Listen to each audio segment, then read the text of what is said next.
A man should never bury what he doesn't understand, the old preacher once said. But Elias Whitaker hadn't believed that until the night someone knocked on his door and proved him wrong. The grave was still fresh when the wind shifted, carrying the smell of turned earth across the dry stretch of land behind his cabin, and Elias stood there with the shovel in his hand, staring down at the mound like it might answer back if he waited long enough. He hadn't known the man, hadn't asked questions, just found him out past the ridge where the ground turns red and the coyotes keep their distance, lying still beneath a sky that didn't care. No tracks worth following, no horse nearby, no sign of a fight, just a body where no body should be, and something about that had sat wrong in Elias's bones from the moment he laid eyes on it. Still, a man out here didn't leave another man to the sun and the dust, not if he had any decency left. So he hauled the stranger back across 2 miles of hard ground, boots dragging, breath steady, and gave him what the world hadn't, a proper resting place, 6 feet deep by his own measure, carved into stubborn earth with a shovel that had seen better seasons. The sun dropped slow while he worked, turning everything gold and then copper, and by the time he placed the last layer of dirt, the horizon had gone dark enough to swallow names. Elias stood there a while after, hat low, saying nothing, because he didn't know what to say for a man he'd never met, and silence felt honest enough. Before leaving, he reached into the dead man's hand, not out of greed but instinct, and found a silver necklace tangled between stiff fingers, the chain cold despite the heat that still clung to the skin, and for a moment he hesitated, thumb brushing over the small pendant, something simple, worn, but not forgotten. He pocketed it without thinking too hard, the way a man does when something feels like it might matter later, even if he can't yet explain why. The walk back to the cabin took longer in the dark, the land stretching wider when the light leaves it, and the wind rising just enough to whisper through the brush like it had something to say, but wasn't ready to be heard. Elias reached his porch just as the first star broke through the sky, boots heavy, shoulders sore, and that quiet settling over everything the way it always did out here, deep and complete. He stepped inside, set the shovel against the wall, poured himself a tin cup of water, and sat down without lighting the lamp, letting the dark sit with him like an old companion. For a while, nothing moved. No sound but the slow creak of wood and the faint rustle of wind slipping through cracks in the boards. Then came the knock. Not loud, not rushed, just one solid knock that didn't belong to the night.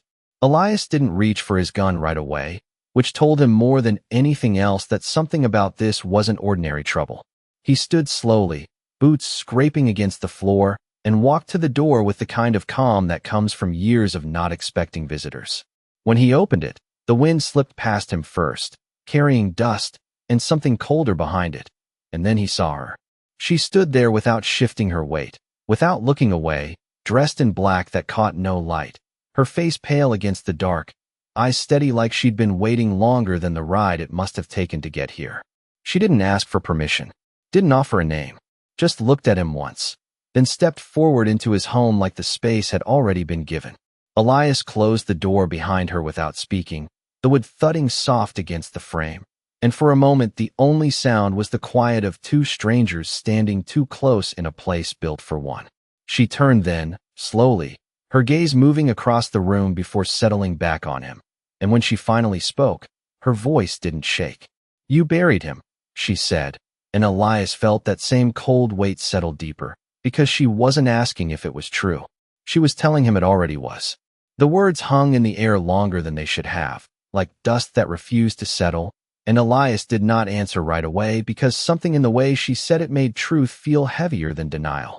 He studied her instead, the way a man studies a storm before deciding whether to ride through it or wait it out, noticing the small details first, the dust along the hem of her dress, the faint crease at her brow that spoke of distance traveled without rest, and the stillness in her posture that did not belong to someone lost or afraid. "I gave him a grave," Elias said finally, his voice low and even, not defensive, just plain, because that was the only way he knew how to speak anymore. She tilted her head slightly, not in confusion, but as if measuring the space between his words and what she already believed. "You gave him something," she replied, stepping closer to the table where the shadows gathered thick, "but not what he was meant to carry." Elias felt his hand drift toward his pocket without thinking, fingers brushing against the outline of the silver necklace, and that small, unconscious motion did not escape her. Her eyes dropped for half a second, then lifted again, sharper now. "You took it," she said, and there was no accusation in her tone, only certainty, which somehow weighed more. Elias reached into his pocket slowly, pulling the chain free, the pendant catching what little light slipped through the cracks in the wall, and for a moment the room felt smaller, like it had closed in around that one piece of silver. He placed it on the table between them without a word. She did not touch it right away. Instead, she stared at it as if it might speak first, as if it held something neither of them had yet earned the right to understand. "Where did you find him?" she asked, her voice softer now, but no less steady. Elias leaned back slightly, crossing his arms, not out of defiance but habit, grounding himself in something solid. 2 miles past the Red Ridge," he said. "No tracks worth following. No horse. Just him and the sky." She nodded once, slow, like that answer confirmed something she had already suspected. "And the wound?" she asked, her eyes narrowing just enough to show she was not asking out of curiosity. Elias hesitated then, and it was the first real crack in his composure since she arrived. He remembered it clearly, too clearly, the way the man had lain there without the signs that usually come with a body left to the elements. The way the clothes had not matched the dust around him, the way the silence had felt arranged rather than natural. It did not look right, Elias admitted, his voice quieter now, almost reluctant, like speaking it aloud might make it more real. She exhaled slowly, not in relief, but in recognition. "Because it was not," she said, and this time there was something else in her voice, not fear, not grief, but something closer to resolve. Elias shifted his weight, the wooden floor creaking beneath his boots, and for the first time since she stepped inside, he felt the balance of the room tilt slightly away from him. "Then say it plain," he said, meeting her gaze fully now, no distance left between them. "What is it you came here to tell me?" She finally reached for the necklace, her fingers closing around it with a familiarity that made it clear it had never truly been lost, only misplaced in the wrong story. She held it up between them, the silver catching a thin line of moonlight that slipped through the window, and in that moment it did not look like something valuable, it looked like something chosen. "You buried a man," she said slowly, each word placed with care, "but you did not bury the truth." Elias felt something shift inside him then, not fear, not yet, but awareness, the kind that comes when a man realizes the ground he is standing on is not as solid as he believed. Outside, the wind picked up again, brushing against the walls like a warning that had arrived too late to be ignored, and somewhere in the distance, far beyond the ridge where the grave lay waiting, a horse moved through the dark with purpose. Elias glanced toward the door without meaning to, just for a second, but it was enough. When he looked back at her, she had already seen it. "They are coming," she said quietly, not as a guess, but as a fact that had been set in motion long before either of them stood in this room. And Elias understood then that whatever he had buried out there in the dirt had not been left behind. It had followed him home. The wind carried the sound before the ground did.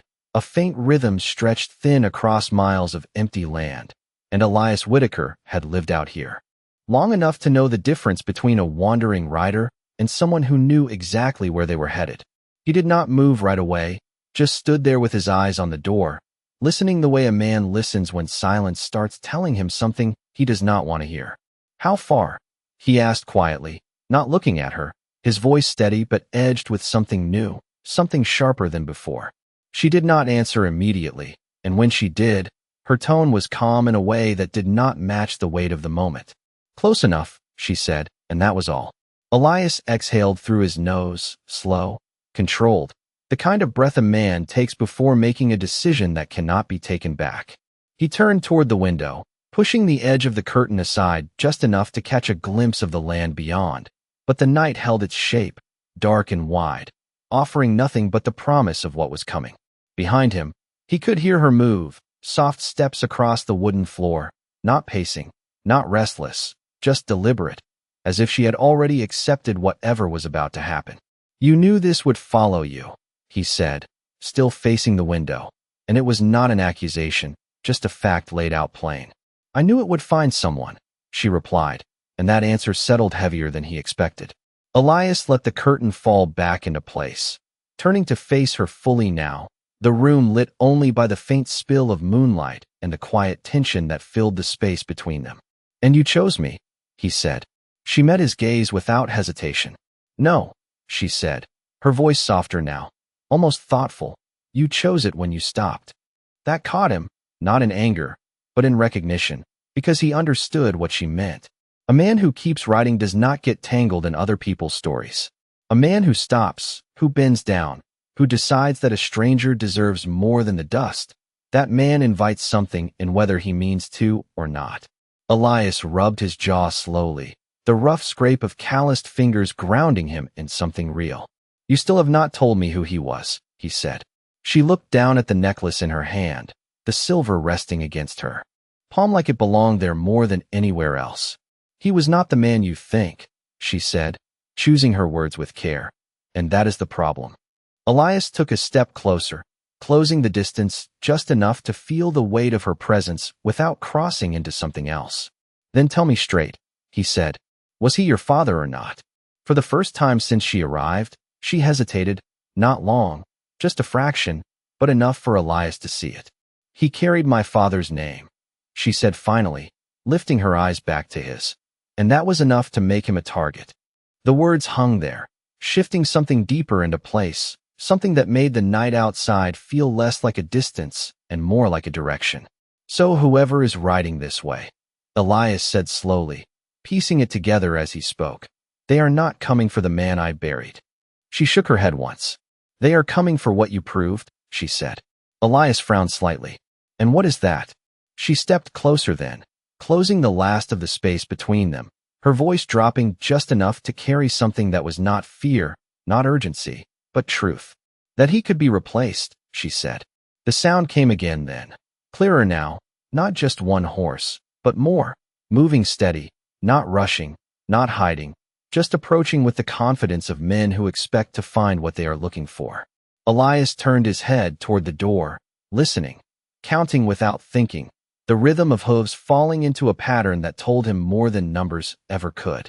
3, maybe 4, not a crowd, not an army, just enough. Enough to make a point. He walked to the corner where his hat rested, lifting it slowly and setting it on his head, the motion simple, practiced, final in a way that did not need words. When he turned back to her, his expression had changed, not hardened, not softened, just settled into something clear. "You said he was replaced," Elias said. "Then where is the real man?" She held his gaze for a long second, the kind that stretches time without breaking it. And when she spoke, her answer did not come quick, but it came certain. "Alive," she said quietly, "because someone needed a grave." First, the wind stopped again, like it had been waiting for that answer. And in the silence that followed, Elias Whitaker understood something he had not seen before, not in the man he buried, not in the land he trusted, not in the quiet life he thought he had chosen. This was not about death. It was about what a man decides to carry after he thinks the story is over. And somewhere out there, beyond the ridge and the grave and the lie buried beneath it, the real story had only just begun. The sound of hooves grew clearer with every passing second, steady and unhurried, like men who had ridden this path before and knew exactly where it would end.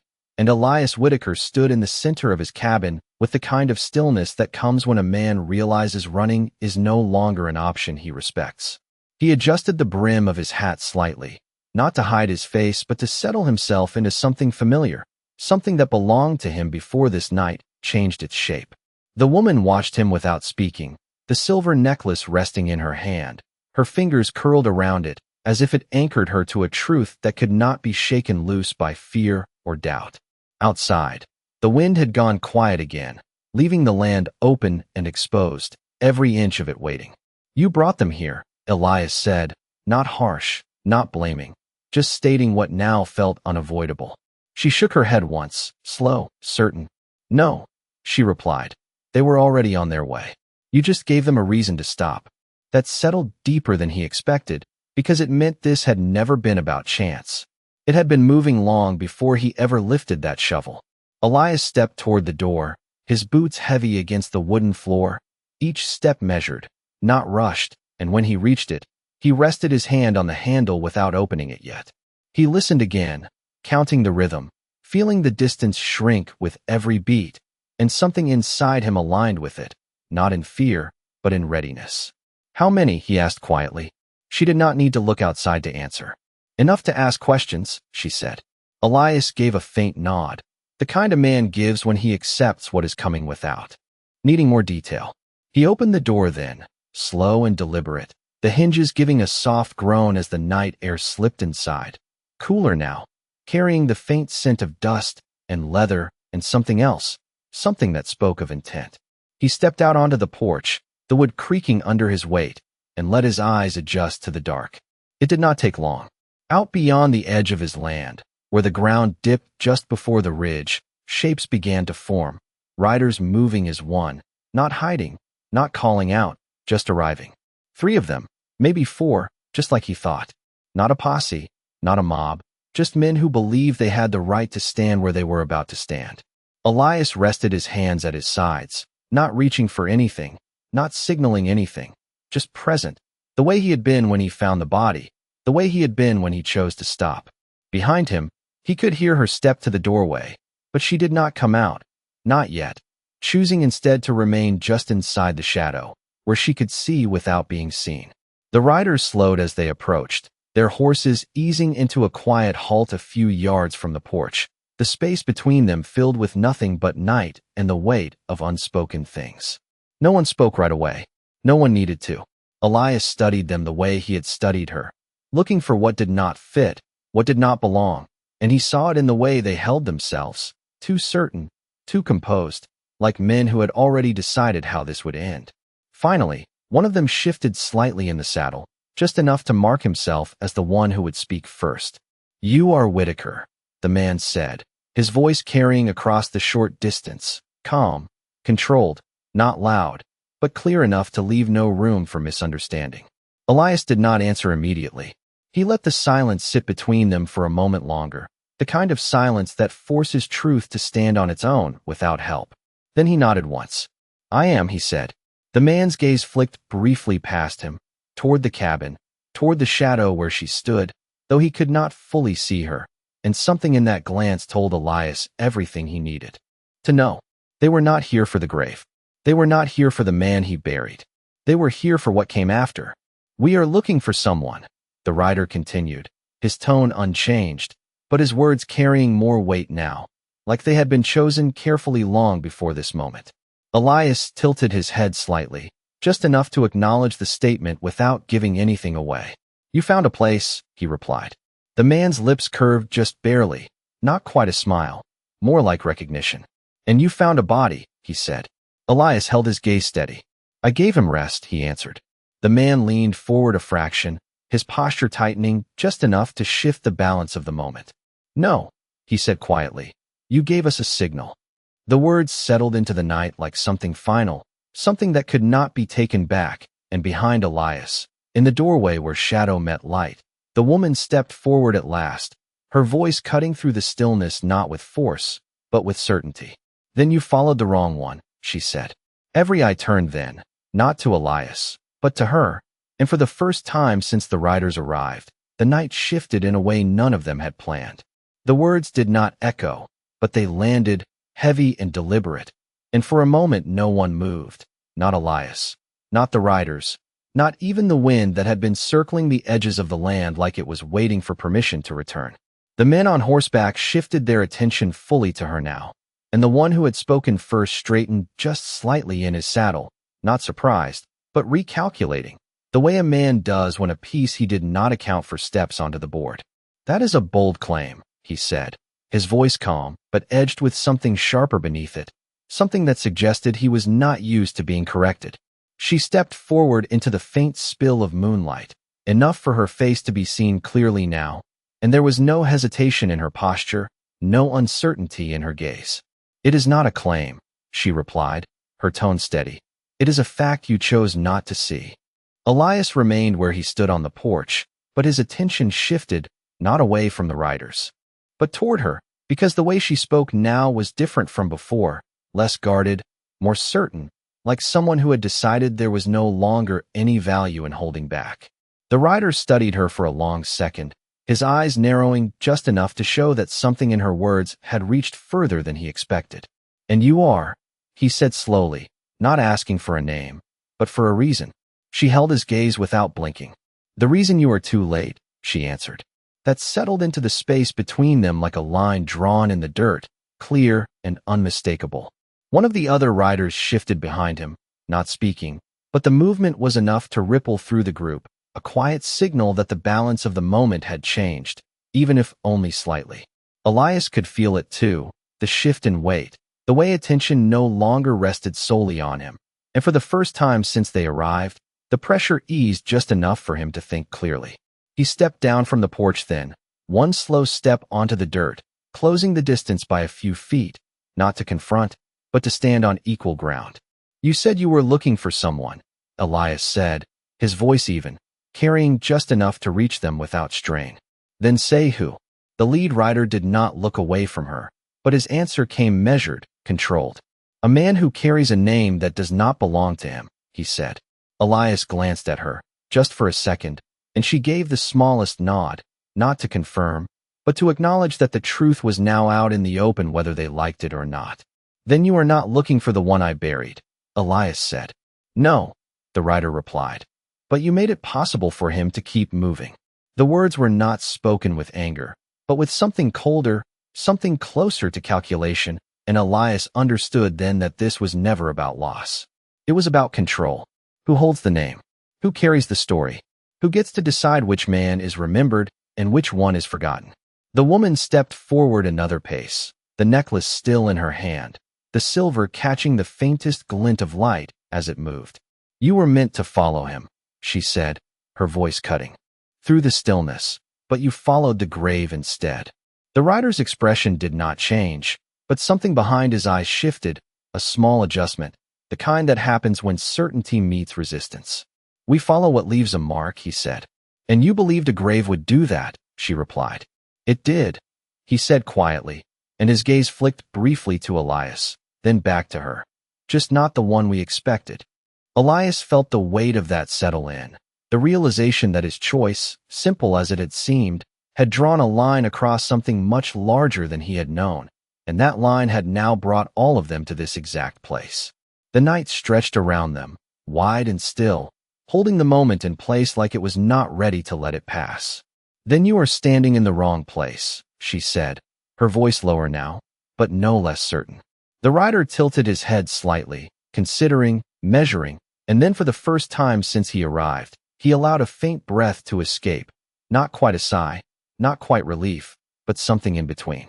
"No," he said, "we are standing exactly where we need to be." The words lingered, not as a threat, but as a truth of their own, and Elias understood then that whatever path this had taken to reach his door, it was not going to leave quietly. Not because of force, not because of fear, but because none of them were willing to step away from what they now knew. And in that silence, under a sky that offered no answers, the story that had started with a single grave had grown into something none of them could yet see the end of. The silence stretched thinner now, like a rope pulled too tight between men who refused to let go first, and Elias Whitaker could feel it in the way the night held its breath, in the way even the horses had stopped shifting, as if they understood something was being decided without a single hand raised.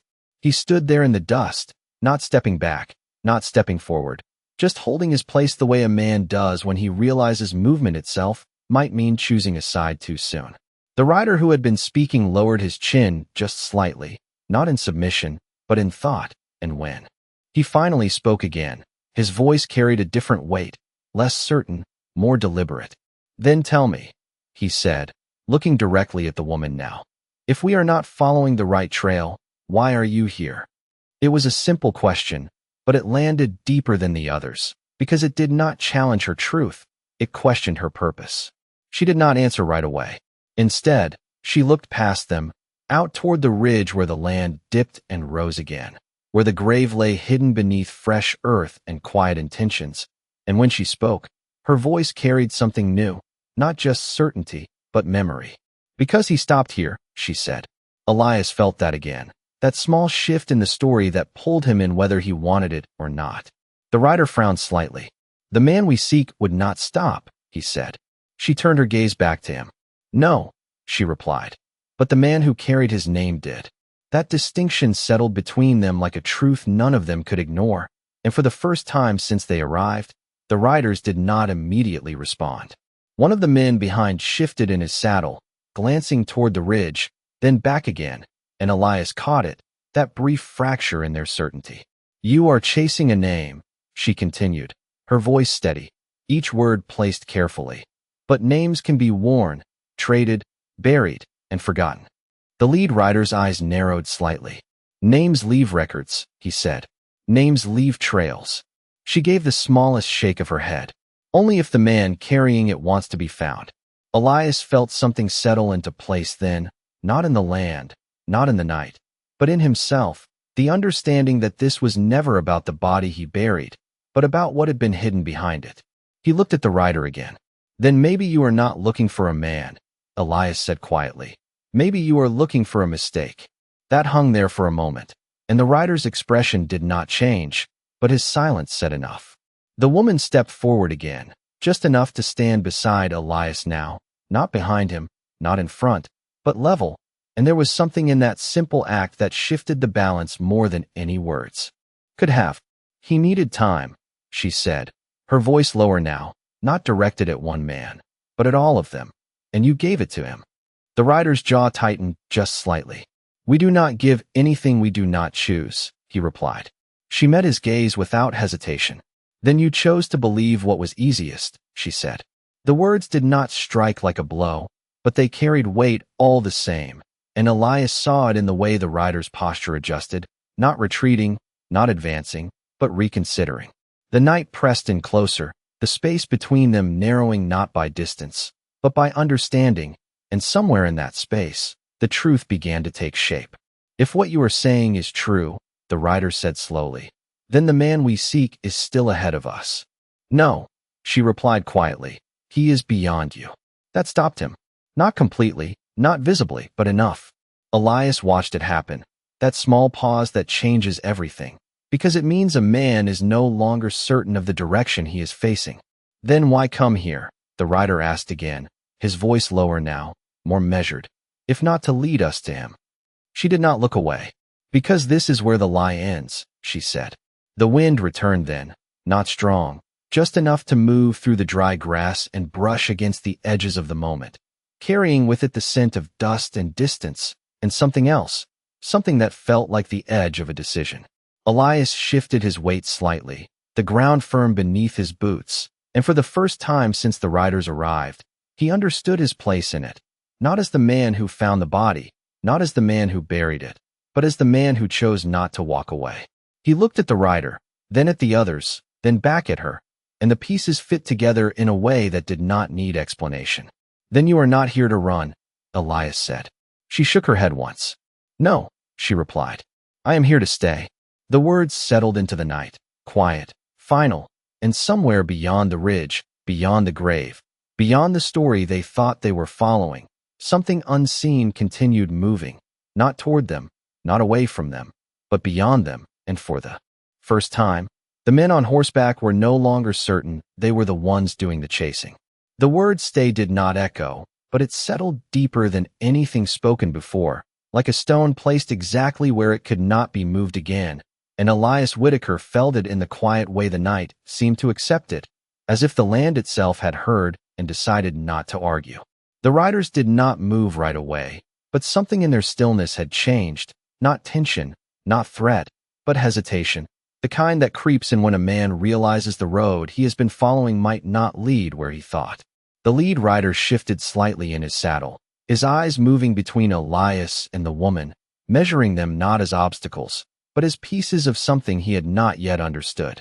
"You speak like this is finished," he said slowly, his voice no longer carrying the same certainty it had before. "It is not." She did not step back. She did not raise her voice.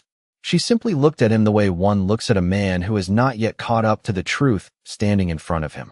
"No," she said quietly, "it is just no longer yours." The words did not challenge him, but they took something from him all the same. and Elias saw it in the way the man's shoulders settled just a fraction lower, the way his gaze lingered a moment longer than it should have.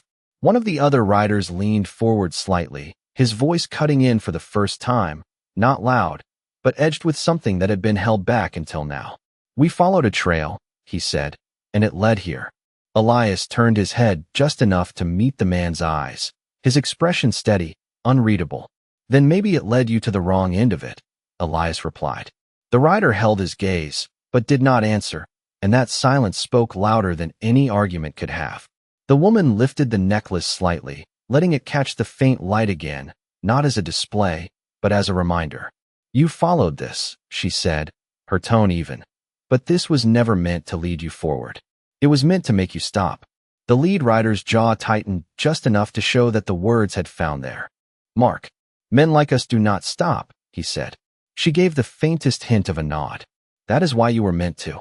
The wind moved again, brushing across the open land, carrying with it the quiet sound of something shifting far beyond the ridge, something none of them could see, but all of them could feel. Elias let his gaze drift past the riders for a moment, out into the distance, and he understood then what had been placed in his hands without his knowing. Not a body, not a burden, but a moment, a single point where something larger had turned without asking permission. He looked back at the riders, then at her, and the weight of it settled into something clear. "If he is beyond you," Elias said slowly, "then this ends here." The lead rider did not answer immediately. He sat there, still, his eyes fixed on the space between them, as if searching for something that was no longer there. When he finally spoke, his voice had changed again, not weaker, not stronger, just different, like a man adjusting to a truth he had not expected to face. "Nothing ends," he said quietly. "It only moves." The woman lowered the necklace slightly, her fingers closing around it once more. "Then let it move," she replied. The words were simple, but they carried a finality that did not need force behind it. The riders remained where they were for another moment, the silence stretching thin again, but this time it did not feel like tension waiting to break. It felt like something resolving, something settling into place. One by one, the men shifted in their saddles, not in retreat, not in defeat, but in decision. The lead rider gave a small nod, not to Elias, not to the woman, but to the moment itself, and without another word, he turned his horse slightly, just enough to break the line that had held them there. The others followed, not rushed, not reluctant, just moving in the only direction left to them. Elias watched them go, the sound of hooves fading slowly into the distance, not chased, not called back, just allowed to leave. The night opened again around him, wide and quiet, as if nothing had happened, as if the land had already forgotten the weight it had held. He stood there a moment longer, then turned back toward the cabin, where she remained just inside the doorway, her silhouette steady against the dim light. He did not ask her to leave. He did not ask her to explain. He simply stepped back onto the porch, the wood creaking beneath him, and paused at the threshold. She met his gaze once more, and in that look there was no question left, no uncertainty, only the quiet understanding of what had been set in motion. Somewhere beyond the ridge, beyond the grave, beyond the men who had turned away, a story continued without them. But here, in this place, something else had taken root, something quieter, something that did not need to be chased to be real. And for the first time in a long while, Elias Whitaker did not feel alone in the silence. The sound of hooves faded until it became nothing more than a memory carried by the wind, and for a long moment neither Elias Whitaker nor the woman moved, as if stepping too soon might call it all back again. The night settled slowly, not the way it had before, not empty, but full of something quieter, something that stayed even after the noise was gone. Elias stood on the porch, his hand resting lightly against the frame, feeling the rough wood beneath his fingers like it might remind him where he still belonged. He watched the direction the riders had taken until there was nothing left to see, and only then did he turn back toward the doorway. She had not stepped further inside. She had not stepped away either.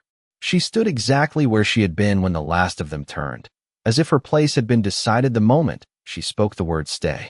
The necklace was still in her hand, but her grip had loosened, the silver now resting against her palm instead of being held tight, like it no longer needed to be guarded. Elias stepped inside without speaking, the floor creaking softly under his weight, and crossed the room to the table where the shadows still gathered thick in the corners. He poured another cup of water, not because he was thirsty, but because it gave his hands something to do, something steady in a night that had shifted more than he expected.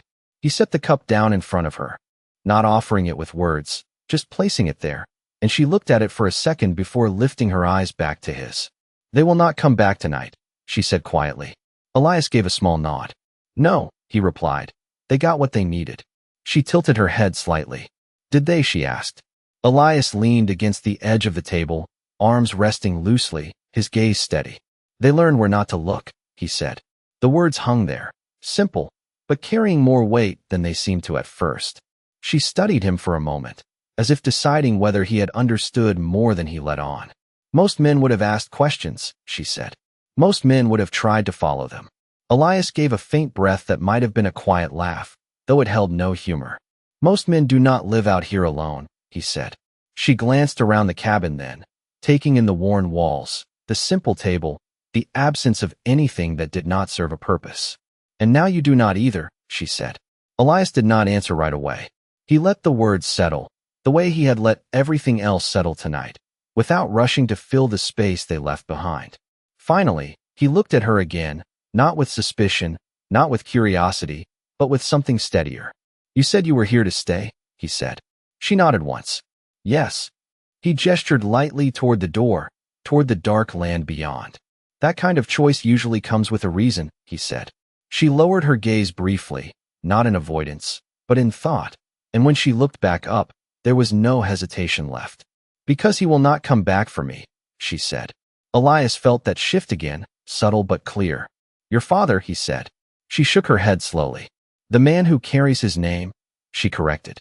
Elias absorbed that without comment, letting the distinction settle where it needed to. "Then you are not waiting," he said. "No," she replied.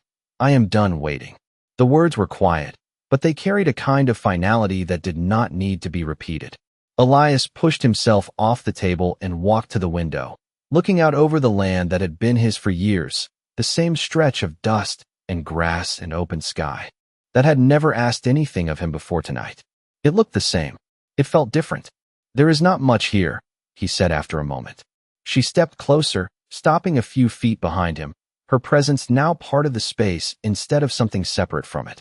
"There is enough," she answered. Elias nodded slowly, as if that was all that needed to be said.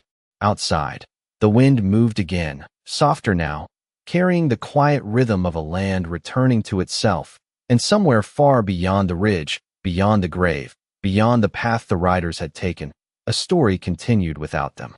But here, in the small cabin at the edge of nothing, something else had begun, not loud, not fast, just steady, like a second heartbeat where there had only been one. Elias turned from the window and reached for the lamp, lighting it at last, and the room filled with a warm, steady glow that pushed back the shadows just enough to see clearly. He did not ask her name. He did not need to. She set the necklace down on the table between them, not as something to hide, not as something to carry, but as something that no longer needed to be held alone, and in that small, quiet act, the night finally let go of what it had been holding. Morning did not arrive all at once out here. It crept in slow, pale light stretching across the land like it was testing whether it was welcome, and Elias Whitaker was already awake before it touched the window, sitting at the edge of the chair with his hands resting on his knees, listening to the quiet that followed a night that had changed more than it should have. The lamp had burned low, its glow reduced to a soft ember, and across the room she remained where she had settled, not asleep, not fully awake either, just still, like someone who had learned long ago that rest did not always come with closing your eyes. The necklace lay on the table between them, catching the faintest hint of dawn as it slipped through the cracks in the wall, and for the first time since he had pulled it from a stranger's hand, it no longer felt like something misplaced. Elias stood slowly, the floor giving a soft creak beneath his boots, and walked to the door, pushing it open just enough to let the morning air slip inside. The land stretched out the same as it always had, dry grass, low ridges, open sky, but there was something different in the way it held itself, like it had seen something it was not ready to forget. He stepped out onto the porch, resting his hand against the frame again, his eyes scanning the horizon not for riders, but for absence, for the kind of quiet that tells a man nothing is coming back the same way it left. Behind him, he heard her shift slightly, the faint sound of fabric against wood, and then her voice, low, steady, closer than it had been before. "They will change direction," she said. Elias did not turn right away. "Men like that do not change," he replied. She stepped into the doorway beside him, her gaze following his out across the land. "No," she said, "but their certainty does." That settled into him, the kind of thought that does not demand agreement, only recognition, and he gave a small nod, not because he agreed, but because he understood. The morning light grew stronger, casting long shadows behind them, stretching their shapes across the porch and into the dust like something that had always been there, even before either of them arrived. "You still have not told me your name," Elias said after a moment, his tone calm, not pressing, just placing the question where it belonged. She did not answer immediately. Instead, she looked down at the necklace through the open doorway, the silver now bright against the worn wood of the table, and when she spoke, her voice carried something quieter, something closer to truth than anything she had said before. "Clara," she said. Elias repeated it once, not aloud, just letting it settle in his mind the way names do when they begin to matter. "Elias," he said in return, though she had not asked. She gave the smallest nod, like she had already known, and maybe she had. The wind moved lightly through the grass, carrying the soft sound of something shifting far beyond the ridge, not close enough to concern, not distant enough to ignore, just present, like everything else that had found its way here. "What happens now?" Clara asked. Not looking at him, but not looking away either. Elias considered that, not with urgency, not with fear, but with the kind of patience that comes from living in a place where answers are not given quickly. "Now," he said slowly, "we stop digging." She turned her head slightly, her brow narrowing just enough to show she was listening for more. Elias stepped back inside, moving toward the table, toward the necklace, and rested his hand beside it without touching it. "Whatever that man was carrying," he continued, "it was not meant to stay buried." Clara followed him in, stopping a few feet away, her gaze fixed on the small piece of silver that had drawn all of this together. "Then why bury him at all?" she asked. Elias looked at the necklace for a long second, then lifted his eyes to meet hers. "Because some things need to be put to rest before you can see what is still moving," he said.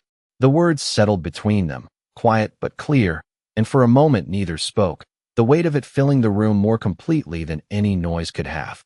Outside, the sun finally broke over the ridge, casting light across the land in a way that made everything visible again, every line, every shadow, every path that could be taken. Clara reached out then, not to take the necklace, but to turn it slightly, letting the light catch the pendant fully, and in that reflection, something small became clear, an engraving, worn but still there, something Elias had not noticed in the dark. She traced it with her finger, her expression shifting just enough to reveal something new, something that had not been there the night before. "This was never meant to be lost," she said quietly. Elias stepped closer, just enough to see it himself, the faint mark etched into the silver, and as he looked at it, he felt that same pull again, not toward the grave, not toward the riders, but toward something ahead, something that had not yet shown itself. He straightened slowly, his gaze moving from the necklace to the open door, to the land beyond, and for the first time since he had found the body, he did not feel like he was standing at the end of something. He felt like he was standing at the beginning. The light did not rush the land. It revealed it, inch by inch, ridge by ridge, until what had been shadow became shape, and what had been hidden began to show its edges, and Elias Whitaker stood there beside the table, eyes fixed on the small engraving that had waited through the night to be seen.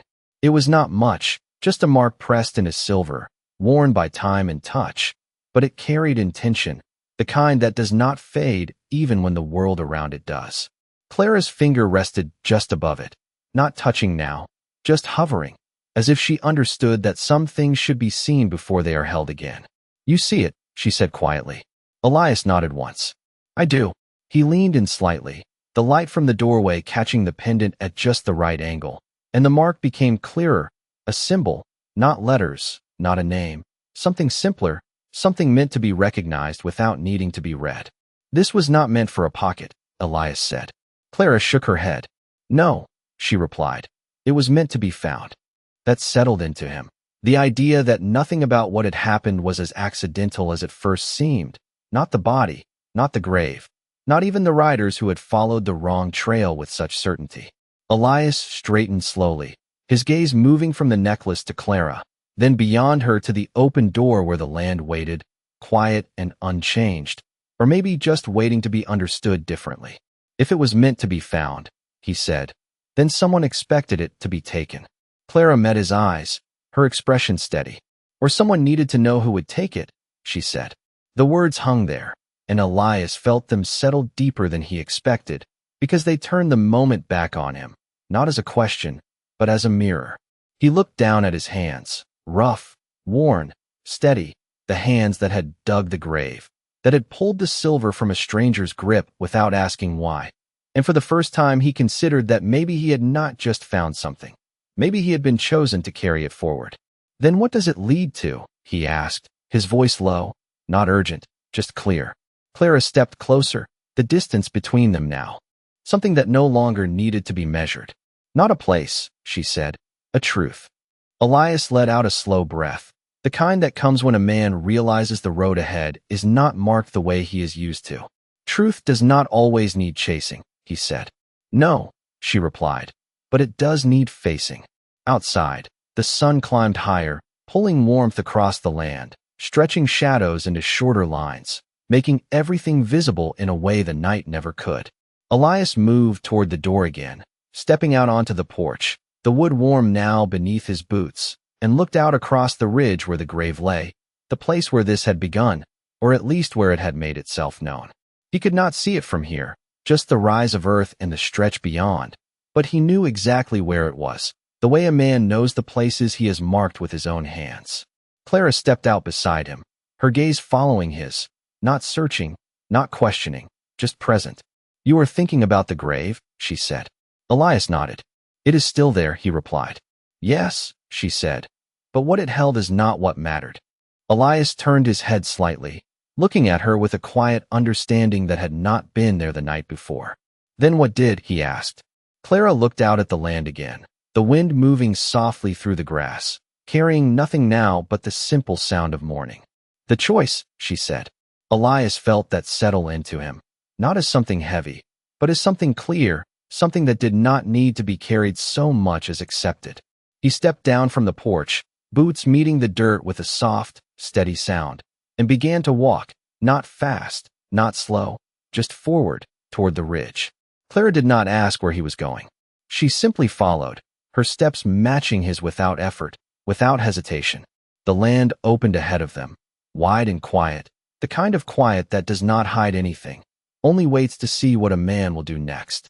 And as they walked, the distance between where they had been and where they were going did not feel like a space to cross, but a story to understand, one step at a time, under a sky that no longer felt empty. The ridge did not look different from a distance, just another rise in the land where wind shaped the dust and time left its quiet marks.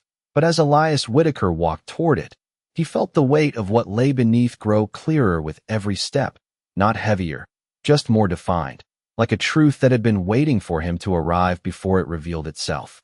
Clara walked beside him without speaking, her pace steady, her eyes fixed ahead, not on the ground they crossed, but on the place where the earth had been turned by his hands.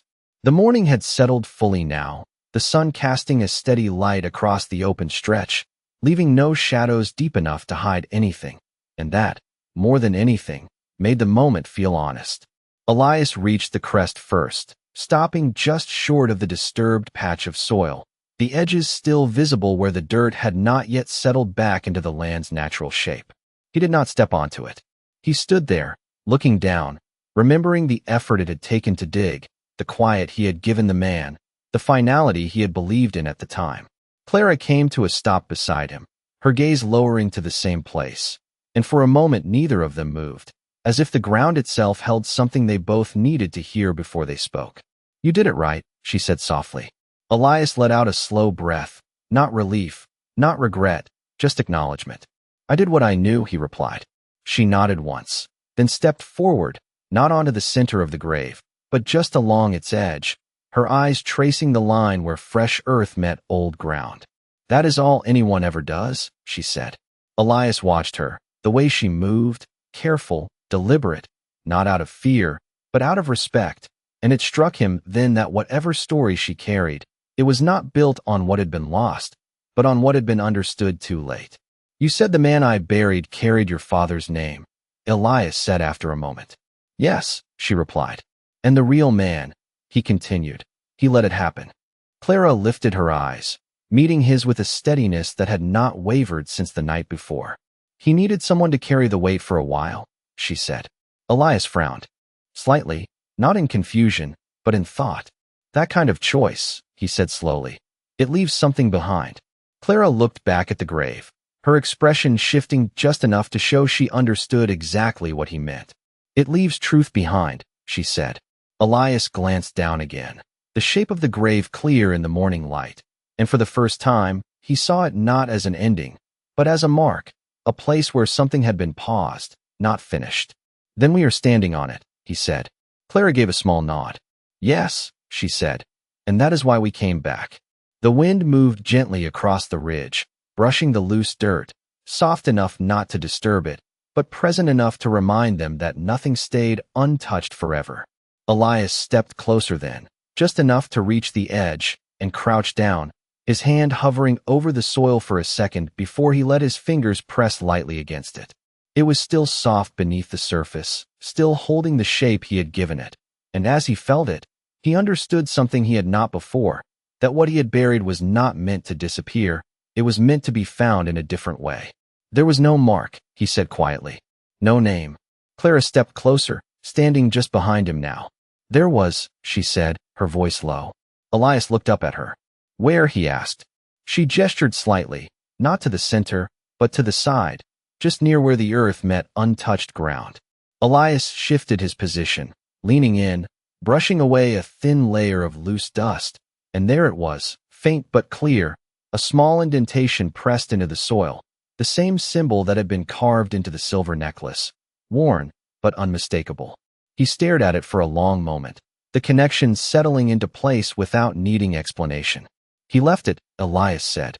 "No," Clara replied. "He made sure you would see it." Elias sat back slowly, the weight of that understanding settling into him, not as a burden, but as a direction. He looked out beyond the ridge, past the place where the land dipped and rose again, where the horizon stretched wide and open, and for the first time since he had found the body, he could see something beyond the moment itself, something that had been set in motion long before he arrived, and would continue long after. "Then this was never about the grave," he said. Clara stepped beside him again, her gaze following his into the distance. "No," she said quietly. "It was about who would stop long enough to understand it." The wind carried their silence across the ridge, not empty, but full of something that no longer needed to be spoken, and as they stood there, the line between what had been buried and what was still moving became clear, not as a mystery to solve, but as a truth to accept. The mark in the soil did not fade when the wind passed over it. It held its shape, quiet and deliberate, like it had been pressed there not just to be seen, but to be remembered, and Elias Whitaker remained crouched beside it longer than he intended, his fingers resting lightly on the ground, as if the earth itself might offer one more answer if he waited. Clara stood just behind him, her presence steady, not urging him forward, not pulling him back, just there, the way someone stands when they understand that some realizations cannot be rushed.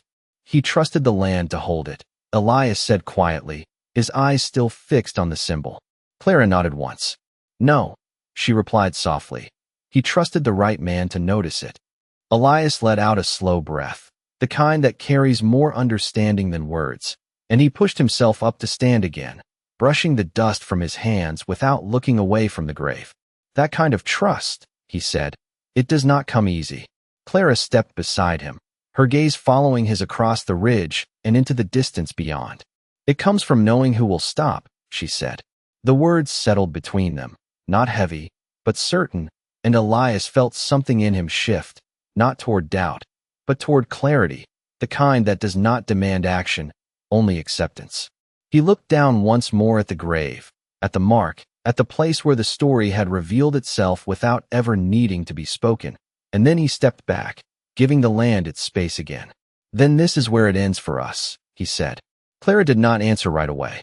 She remained still, her eyes lingering on the ground, on the faint impression that had drawn them both here, and when she finally spoke, her voice carried something softer than before.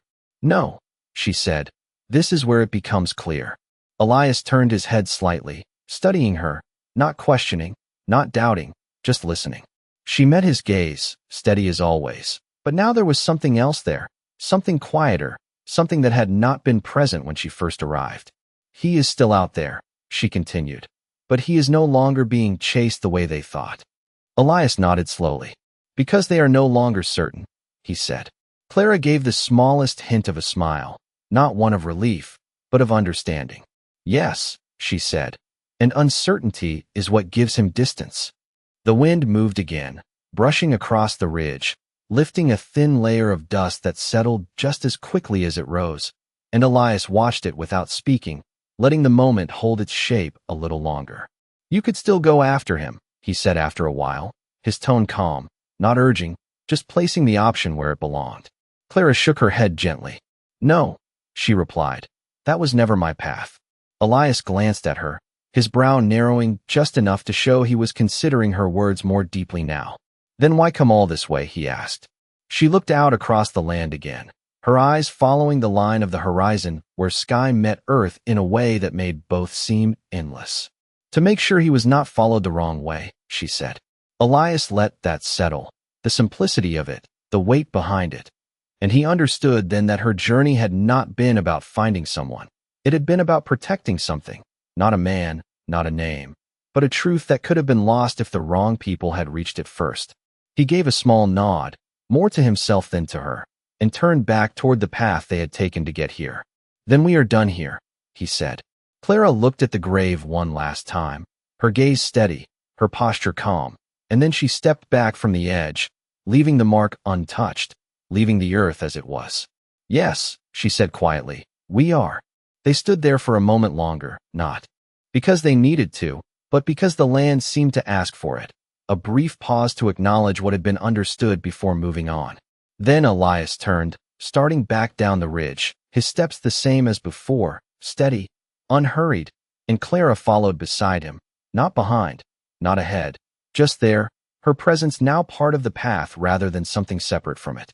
The distance between the grave and the cabin did not feel as long as it had before, not because the land had changed, but because the meaning of it had, and as they walked, the story that had begun with a stranger in the dust no longer felt unfinished. It felt complete in a way that did not need closure, only quiet. Behind them, the mark remained, untouched, unseen by anyone else, and ahead of them, the cabin waited, not as a place to return to what had been, but as a place where something new had already begun without asking permission.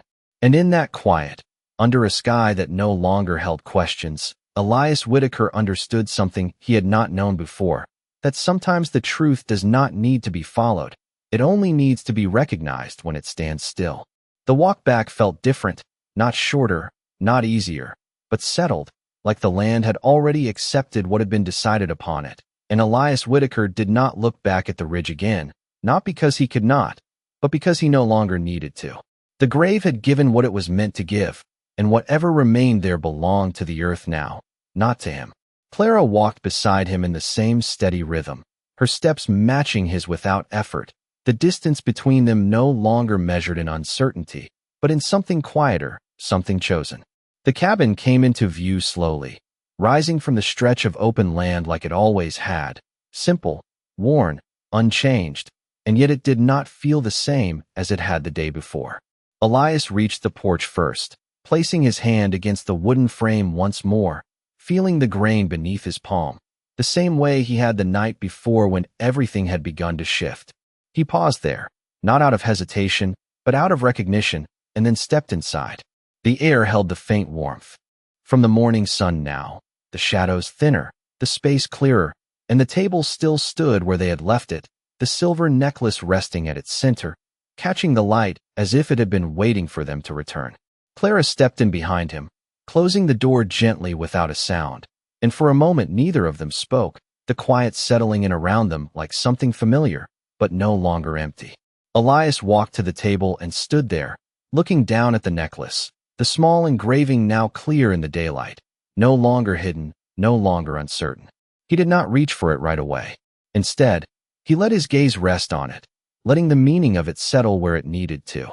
"It stays here," he said finally, his voice calm, not asking, not suggesting, just placing the decision where it belonged. Clara stepped closer, her eyes following his, and after a moment, she nodded once. "Yes," she said. There was no argument in her tone, no hesitation, only agreement, and that simple exchange carried more weight than anything that had been said the night before. Elias reached out then, not to take the necklace, but to turn it slightly, placing it so the engraving faced upward, visible, open, no longer something to be hidden or carried away. He left it there, not as a possession, not as a clue, but as a marker, a quiet acknowledgement of what had passed through his hands and what he had chosen to understand instead of ignore. Clara watched the movement, her expression steady, and for the first time since she had arrived, there was no tension left in the way she stood, no sense of waiting for something else to happen. "They will not come back for it," she said softly. Elias shook his head once. "No," he replied, "because they are not looking for it anymore." The words settled into the room, simple and complete, and outside, the wind moved gently across the land, carrying nothing but the quiet sound of grass shifting in the light. Elias stepped back from the table and moved toward the window, looking out across the open stretch that had once felt like distance and now felt like space, something that did not need to be filled. Clara remained by the table, her hand resting lightly near the necklace, not touching it, just close enough to show it was no longer something she needed to hold alone. "What will you do now?" she asked after a moment. Elias considered that, not searching for an answer, just letting it come the way things do out here, without force. "The same as before," he said. She turned her head slightly, studying him. "And that is?" she asked. Elias let his gaze rest on the horizon for a moment longer, then spoke, his voice steady, grounded. "I stay," he said. Clara looked at him, not surprised, not questioning, just understanding, and she gave a small nod, the kind that does not ask for more. The light shifted slightly as the sun climbed higher, filling the room with a steady warmth, and the shadows that had once stretched long and uncertain now rested quietly at the edges where they belonged. Nothing about the land had changed. Nothing about the cabin had changed. But something within it had, something small, something quiet, something that did not need to be spoken to be real. The necklace remained on the table, the engraving visible, the mark carried from one place to another without ever needing to be claimed. And as the day settled fully into itself, Elias Whitaker understood something that would not leave him, not tomorrow, not years from now, that sometimes a man does not find meaning by chasing what moves, but by recognizing what chooses to remain. And in the stillness that followed, with no riders on the horizon and no questions left to answer, the story did not end with the grave. It ended with the choice to stay, and that was enough.